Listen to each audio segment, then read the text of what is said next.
I've argued, and you can look in my books, particularly Race and Economics, I point out that very often the economic game is rigged.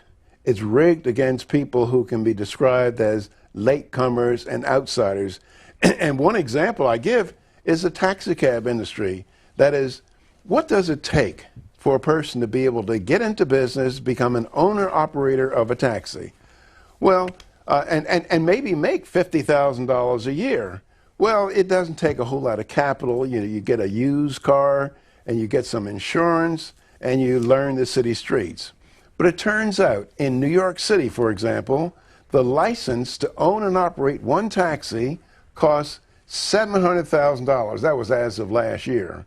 And in Boston, $400,000. In Chicago, $300,000. Miami, around $400,000 or $500,000. So what is the effect of these licensing regulations? Well, they tend to keep people out of the taxi cab business who don't have $700,000 lying around, or who don't have bank credit to get. And so that discriminates against outsiders, and the game is rigged because insiders want to keep the outsiders out so they can get a higher wage. Another law that discriminates against people moving up to the mainstream American society is the minimum wage law. And so a lot of Americans, matter of fact, most Americans support the minimum wage law, and they support it out of the intentions, because it has very good intentions. But when you look at a law, we shouldn't ask what are the intentions, we should ask what are the effects of such a law. And you see the effects of a minimum wage, let's say, of $7 an hour, if you say, well, look, put yourself in the place of an employer, and you must pay $7 an hour to no matter whom you hire. Actually, it costs you more than that because they're mandated fringes, but for sake of argument, let's stick with $7. If you must pay $7 an hour to no matter whom you hire, will you hire that worker who is so unfortunate so as to have skills which will only enable him to produce $4 worth of value per hour? Most employers would see that as a losing economic proposition. That is, pay somebody $7 an hour when that somebody can only produce $4 worth of value. So the minimum wage discriminates against the employment of low-skilled workers. And who are the low-skilled workers in our society? Well, for the most part, they're teenagers. And they're teenagers who have low skill because they lack the maturity and the experience and other attributes of adults. Among the teenagers are black teenagers who not only share the handicaps of teenagers in general, but they share the additional handicaps of living in rotten neighborhoods, going to rotten schools. So what the minimum wage law does, it cuts off the bottom rungs of the economic ladder, because if you could pay a person $4 an hour, at least he'll be working and gaining some experience, and later on be ultimately worth $7, $8, $9 an hour. But the minimum wage cuts off the bottom rungs of the economic ladder. I've written about the Davis-Bacon Act, which is a super minimum wage law that restricts employment for blacks, and restricts that discriminates against non-union labor. And if you read the Davis-Bacon Act is still in the books today, and if you read the congressional testimony in support of the Davis-Bacon Act, and matter of fact, if you go to March 31st, page 6513 of the congressional record, you'll see all the statements from politicians saying, see that contractor over there? He brings cheap colored labor up from the South, and he puts them in cabins, and it's labor of that sort that is competing with white Americans. In my book, In South Africa's War Against Capitalism, racist unions in South Africa were the major supporters of minimum wage laws for blacks. And their stated reason was to protect white workers from having to compete with low-skilled, low-wage black workers. Well, in the United States, we don't use the same rhetoric, but the effect is the same. That is, to discriminate against the employment of the least preferred worker. And so there are many regulations on the books that create disadvantages for disadvantaged people, but we don't focus on that. We focus on discrimination. We focus on this and focus on that, rather than looking at the rules of the game and the various regulations that discriminate against the less preferred individual. If you look at the two most powerful committees of Congress, there are the House Ways and Means Committee and the Senate Finance Committee. And these are where lobbyists go to get congressmen to rig the tax law in their favor. And so, if we did have a flat tax, we would get rid of much of the Congress's ability to play favorites with different Americans, to write tax loopholes for this American that won't be given to some other American. The way that you bring jobs back to America is to get government out of the way. Yeah, just getting rid of a lot of the regulations, a lot of the taxes, and I think we would see an upsurge in the number of jobs. Keep in mind that we became the wealthiest nation on the face of Earth long before we had all these regulatory programs. For example, from 1787 until the 1920s, the federal government was only 3% of the GDP, except during wartime.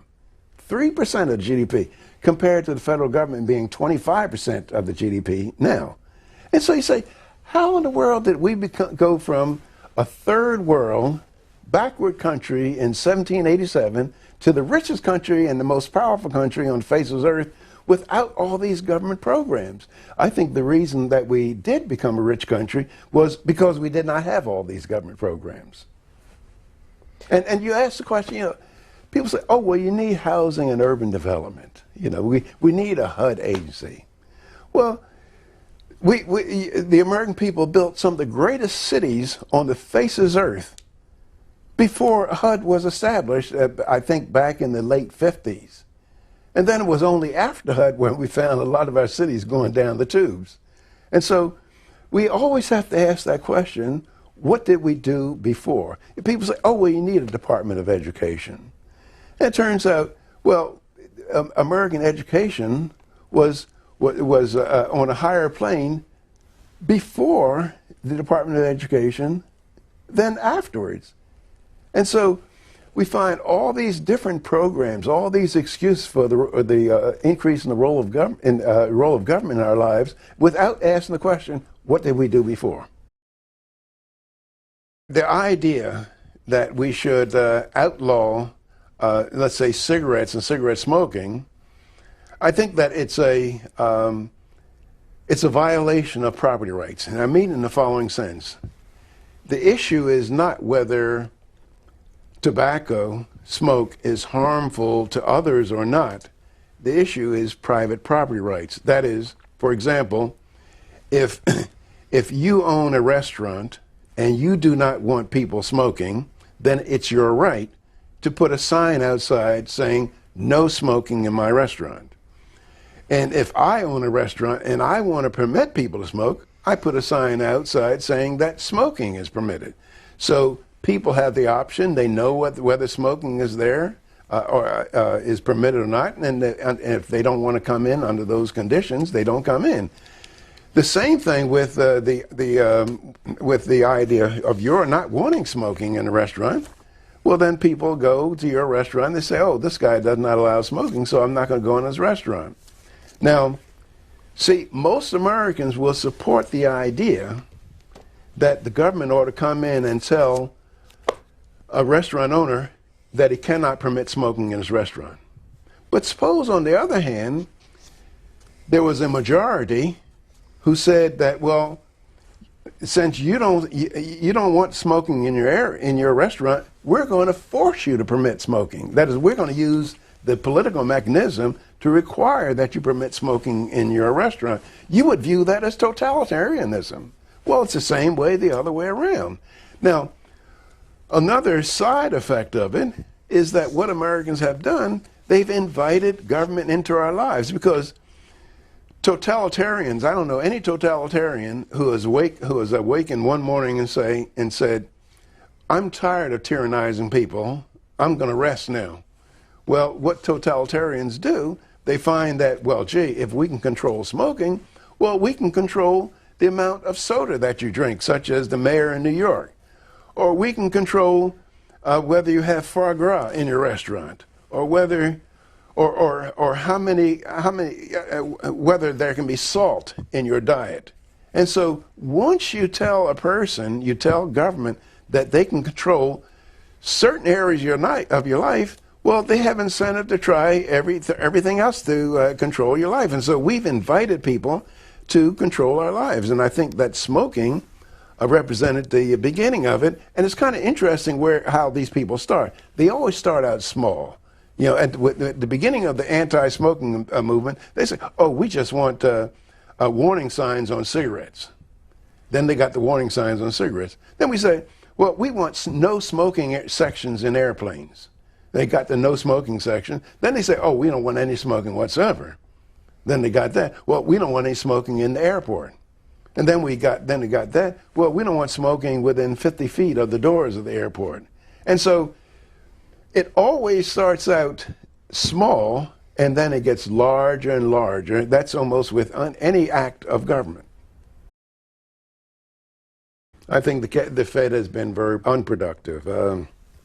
I think you can just do, I mean, the justification for the Federal Reserve Bank, Federal Reserve Act, was to promote price stability and end bank failures. And if you do just a simple before and after analysis, you'll find that price stability was greater before the Federal Reserve Act, and there are fewer bank failures before the Federal Reserve Act than after the Federal Reserve Act. And I think that the Federal Reserve Bank, and this might not be nice for me to say it this way, but they enable the government to steal from its citizens by inflating the currency. And I've often suggested to people that if they ever find themselves on trial for counterfeiting, they should just tell the judge that they were engaging in monetary policy. That's what the Federal Reserve does.